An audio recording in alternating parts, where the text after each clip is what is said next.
তো এই অংশে আমরা যে বিষয়গুলো সম্পর্কে আইডিয়া পাবো তা হলো কন্ডিশনাল ফরম্যাটিং, অর্থাৎ কন্ডিশনাল ফরম্যাটিং কি, এই কন্ডিশনাল ফরম্যাটিং এর সংজ্ঞা আমরা শিখব। এরপর আমরা শিখব ওভারভিউ অফ কন্ডিশনাল ফরম্যাটিং, অর্থাৎ কন্ডিশনাল ফরম্যাটিং এর মধ্যে কি কি বিষয় অন্তর্ভুক্ত রয়েছে এই বিষয়সমূহের একটি পরিচিতি আমরা শিখব। তো চলুন আমাদের বিস্তারিত আলোচনায় যাওয়া যাক।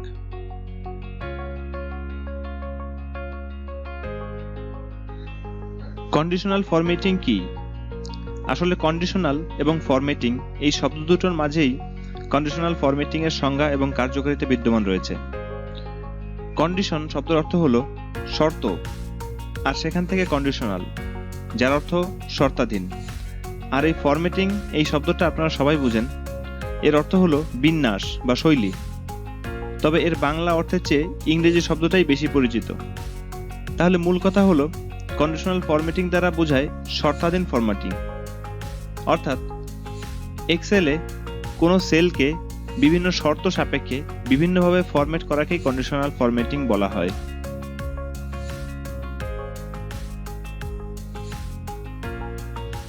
কন্ডিশনাল ফরম্যাটিং এর ওভারভিউ সম্পর্কে জানার জন্য আমরা এই হোম ট্যাবের মধ্যে থাকা এই কন্ডিশনাল ফরম্যাটিং এই রিবনটিতে যাই। এখানে ক্লিক করলে একটি মেনু ওপেন হয়। এই মেনুগুলোর মধ্যে কতগুলো অপশন রয়েছে, তার মধ্যে আপনারা দেখতে পাচ্ছেন এখানে রয়েছে হাইলাইট সেলস রুলস, এটার মধ্যে কতগুলো সাব ক্যাটাগরি রয়েছে। আবার এখানে রয়েছে টপ বটম রুলস, এর মধ্যে কতগুলো ক্যাটাগরি রয়েছে। আবার ডেটা বারের মধ্যে কতগুলো ক্যাটাগরি রয়েছে, এটার মধ্যে কতগুলো ক্যাটাগরি রয়েছে। সেট আইকন, এর মধ্যে কতগুলো আইকন রয়েছে।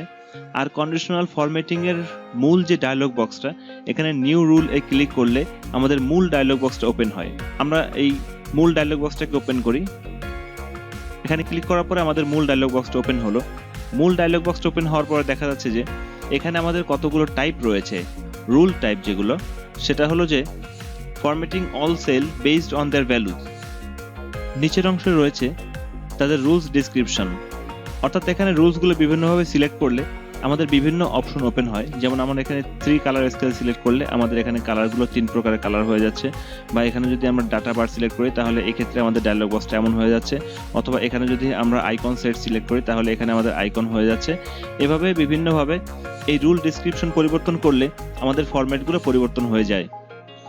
রুলস ডিসক্রিপশন এডিট করার জন্য এখানে আরো কিছু অপশন রয়েছে, যেমন এখানে টাইপ রয়েছে, টাইপের মধ্যে মিনিমাম রয়েছে, এর মধ্যে কতগুলো অপশন রয়েছে, যেমন lowest value, number, percent, formula, percentile ইত্যাদি। আবার এখানে রয়েছে ম্যাক্সিমাম, তার মধ্যে সেম অপশনগুলোই রয়েছে। আবার এখানে রয়েছে কালার, এখানে ক্লিক করে এখানে বিভিন্নভাবে কালার চেঞ্জ করা যায়। আবার এখানে রয়েছে সেকেন্ড কালার, এটাকে ক্লিক করে বিভিন্নভাবে কালার চেঞ্জ করা যায়। তো এটা হলো আমাদের format all cell based on their value, এর মধ্যে এই অপশনগুলো আমরা পেলাম। এরপরে আমাদের দ্বিতীয় অপশনটা রয়েছে, সেটা হচ্ছে ফরম্যাট অনলি দ্যাট কন্টেইনস। এটার মধ্যে আমাদের এই ডায়লগ বক্সটা ওপেন হয়। যদি আমরা এটা সিলেক্ট করি তাহলে এটার মধ্যেও অনেকগুলো ক্যাটাগরি রয়েছে। এই ক্যাটাগরিগুলো সিলেক্ট করার মাধ্যমে আমরা সেলগুলো বিভিন্নভাবে ফরম্যাট করতে পারি। আবার এটার মধ্যে কতগুলো সাব ক্যাটাগরি রয়েছে, এই সাব ক্যাটাগরিগুলো সিলেক্ট করার মাধ্যমে আমরা বিভিন্নভাবে ফরম্যাট করতে পারি। এবং আমরা কিভাবে ফরম্যাট করব, এখানে ফরম্যাটে ক্লিক করলে কিভাবে ফরম্যাট করব সেভাবে আমরা কাস্টমাইজ করে নিতে পারি আমরা। তো এটা হলো আমাদের formats only cells that contains, এটার একটা ওভারভিউ। এরপরে আমাদের রয়েছে format only top or bottom ranked value. এখানে দেখা যাচ্ছে আমাদের এখানে টপ এবং বটম রয়েছে এবং এখানে আমাদের প্যারামিটার 10 রয়েছে। অর্থাৎ এখানে আমাদের টপ 10 অর্থ হচ্ছে যে যদি আমাদের কতগুলো সেল থাকে এবং তাদের মধ্যে আমাদের যে টপ যে 10টা ভ্যালু থাকবে, এই 10টা ভ্যালু সিলেক্ট করা থাকলে আমরা যেভাবে ফরম্যাট করে দেব এভাবে আমাদের এই 10টা ভ্যালু ফরম্যাটেড হবে। আবার যদি আমরা এখানে বটম সিলেক্ট করে দিই তাহলে সেক্ষেত্রে আমাদের এখানে বটমে প্যারামিটার যদি 10 সিলেক্ট করা থাকে, তার অর্থ হচ্ছে আমাদের কতগুলো সেলে যদি কতগুলো ভ্যালু থাকে তাহলে আমরা এখানে যেভাবে ফরম্যাট করে দিব তাহলে আমাদের বটমের 10টা ভ্যালুই সেভাবে করে ফরম্যাটেড হবে। এটাই হলো আমাদের format only top or bottom ranked values. এরপরে রয়েছে format only values that are above or below average. যদি আমরা এটা সিলেক্ট করি তাহলে এখানে দেখা যাচ্ছে যে ফরম্যাট ভ্যালুজ দ্যাট আর, এখানে কতগুলো অপশন রয়েছে, above, below, equal or above, equal or below, এছাড়া আরো কতগুলো ক্যাটাগরি রয়েছে। তাহলে সেক্ষেত্রে আমরা যদি এখানে অ্যাবাভ সিলেক্ট করে দিই তার অর্থ হচ্ছে যে আমাদের যদি কতগুলো সেল এ কতগুলো ভ্যালু সিলেক্ট করা থাকে, তাহলে যদি কোনো সেল এ এই অ্যাভারেজ অপেক্ষা বড় কোনো ভ্যালু থাকে, তাহলে সেই ভ্যালুগুলোই শুধুমাত্র আমাদের সেট করা ফরম্যাট অনুসারে ফরম্যাটেড হবে। আদারওয়াইজ অন্য ভ্যালুগুলো সেট করা ফরম্যাট অনুসারে ফরম্যাটেড হবে না। এটাই হলো format only values that are above or below average. এরপরের অপশনটি রয়েছে format only unique or duplicate values. যদি আমাদের এই অপশনটা সিলেক্ট করা থাকে তাহলে এখানে ফরম্যাট অল এর মধ্যে রয়েছে ডুপ্লিকেট এবং ইউনিক, অর্থাৎ যদি আমাদের কোনো সেল এ কতগুলো ভ্যালু থাকে তার মধ্যে যদি কতগুলো ডুপ্লিকেট ভ্যালু থাকে এবং আমাদের যদি এখানে ডুপ্লিকেট সিলেক্ট করা থাকে, এরপর যদি আমরা এখানে ফরম্যাট সেট করে দেই, তার মানে হচ্ছে ওই সেলগুলোর মধ্যে যতগুলো ডুপ্লিকেট ভ্যালু থাকবে ওই ভ্যালুগুলোই শুধুমাত্র আমাদের সেট করা ফরম্যাট অনুসারে ফরম্যাটেড হবে। আবার যদি এখানে আমরা ইউনিক সিলেক্ট করে দিই, তার অর্থ হচ্ছে যে যতগুলো ইউনিক ভ্যালু থাকবে ডুপ্লিকেট ভ্যালুগুলো বাদে, তাহলে সেক্ষেত্রে ওই ইউনিক ভ্যালুগুলো আমাদের সেট করা ফরম্যাট অনুসারে ফরম্যাটেড হবে।